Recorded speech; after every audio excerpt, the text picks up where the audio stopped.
2012 में अमेरिका के एक डॉक्टरों ने अपनी आंखों से कुछ ऐसा देखा जो उन्हें पूरी जिंदगी के लिए ट्रॉमा देने वाला था। एक 9 साल का बच्चा अचानक कमरे की दीवार पर चलने लगा और अलग अलग भाषाओं में डरावनी आवाजें निकालने लगा।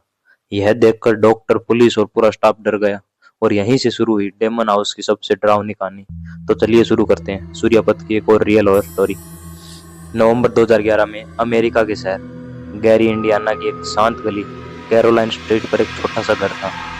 इसी घर में रहने आई थी 32 साल की महिला लटोया। लटोया के साथ इस घर में कुल 5 लोग रहते थे। खुद लटोया, उनकी माँ रोजा और उनके 3 बच्चे। शुरुआत में सब कुछ बिल्कुल सामान्य चल रहा था, लेकिन अगले कुछ महीने में जो हुआ उसने इस घर को दुनिया के सबसे चर्चित पैरानॉर्मल केसों में शामिल कर दिया। इन पांचों को इस घर में रहते हुए अभी 1 महीना ही हुआ था। जैसे ही दिसंबर शुरू हुआ, एक रात लटोया की माँ रोजा ने कुछ अजीब देखा।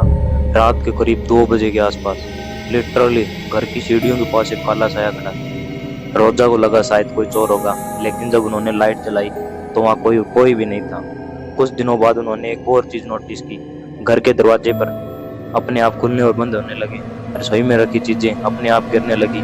पहले परिवार ने इसे सामान्य समझा, लेकिन धीरे धीरे घटनाएं बढ़ने लगी। इसी तरह 1 महीना और बीत गया, लेकिन जनवरी 2012 में लटोया के बच्चों का व्यवहार अचानक बदलने लगा। उनका सबसे छोटा बेटा रात के करीब 1 बजे अचानक उठकर कहता, यहाँ कोई और भी है जो हमें मार देगा।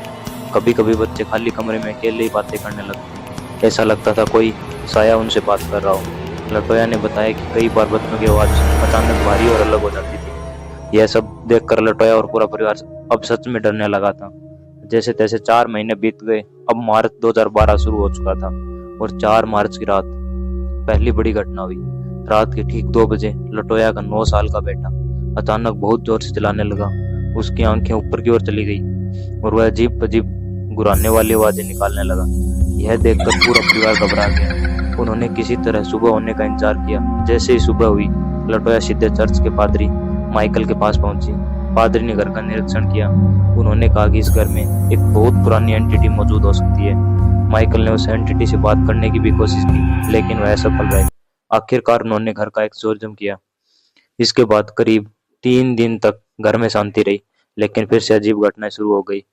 अप्रैल 2012 आ चुका था और बच्चों की तबीयत अब पहले से ज्यादा खराब हो रहने लगी। वे अजीब अजीब आवाजें निकालने लगे। इसीलिए लटोया ने अपने तीनों बच्चों को पास के एक अस्पताल में एडमिट करवा दिया। यहाँ डॉक्टर और सामाजिक कार्यकर्ता बच्चों का निरीक्षण कर रहे थे। तभी एक ऐसी घटना हुई जिसने वहां मौजूद सभी लोगों को दिल दहला दिया। लटोया का 9 साल का बेटा एंड्रयू अचानक बेड से सीधे दीवार पर चढ़ गया। अब जरा समझने की कोशिश करना। एंड्रयू बेड पर लेटा हुआ था और बिना उठे ही वह उसी पोजीशन में दीवार तक पहुंच गया और फिर उसी हालत में खड़ी दीवार पर चलने लगा। यह दृश्य वहां मौजूद डॉक्टर और स्टाफ ने अपनी आंखों से देखा और सभी लोग हैरान रह गए। मामला इतना बढ़ गया कि पुलिस को भी इस केस में शामिल होना पड़ा। जब पुलिस अधिकारी ऑस्टिन ने घर की जांच करने पहुंचे तो उन्होंने भी घर के अंदर कई अजीब चीजें नोटिस की। रिपोर्ट में लिखा गया, घर में इलेक्ट्रॉनिक्स उपकरण बार बार खराब हो रहे हैं, लाइटें चालू बंद हो रही है और घर के अंदर अजीब अजीब आवाजें सुनाई देती है। ऑस्टिन ने कुछ समय बाद अपनी जांच बीच में रोक दी। इसके बाद फिर से माइकल को कई बार प्रार्थना और धार्मिक अनुष्ठान करने के लिए बुलाया। उन्होंने लटोया पर 3 बार एक्सोर्सिज्म किया। माइकल का कहना था लटोया पर किसी बुरी शक्ति का प्रभाव है और वह एंटिटी बहुत शक्तिशाली है। वह किसी को भी उस घर में रहने नहीं देना चाहती है। इसीलिए उन्होंने लटोया को सलाह दी, जितनी जल्दी हो सके इस घर को खाली कर दो। लगातार घटनाओं और मीडिया के दबाव के बाद लटोया ने आखिरकार 2012 में वह घर छोड़ दिया। परिवार दूसरी जगह शिफ्ट हो गया, लेकिन इस घर की कहानी यहीं खत्म नहीं हुई। इस केस ने पूरी दुनिया ध्यान खींचा और बाद में इस घर को डेमन हाउस कहा जाने लगा।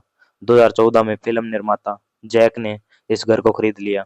उन्होंने इस केस पर एक डॉक्यूमेंट्री भी बनाई और बाद में 2016 में गवर्नमेंट ने इस घर को पूरी तरह गिरवा दिया और इसके बाहर लिखवा दिया, इस घर के अंदर जाना सख्त मना है। आज भी यह केस दुनिया के सबसे रहस्यमय पैरानॉर्मल मामलों में गिना जाता है। आपकी इस कहानी पर क्या राय है, मुझे कमेंट में जरूर बताइए। और अगर आपके पास भी कोई ऐसी रियल डरावनी कहानी है तो आप मुझे जरूर शेयर कर सकते हैं। अगर वीडियो पसंद आया हो तो एक लाइक जरूर करें और सूर्यापत चैनल को सब्सक्राइब करना ना भूलें, जो हमेशा रियल और ऑथेंटिक स्टोरीज लेकर आता है। हम मिलते हैं अगली वीडियो में, तब तक के लिए जय हिंद।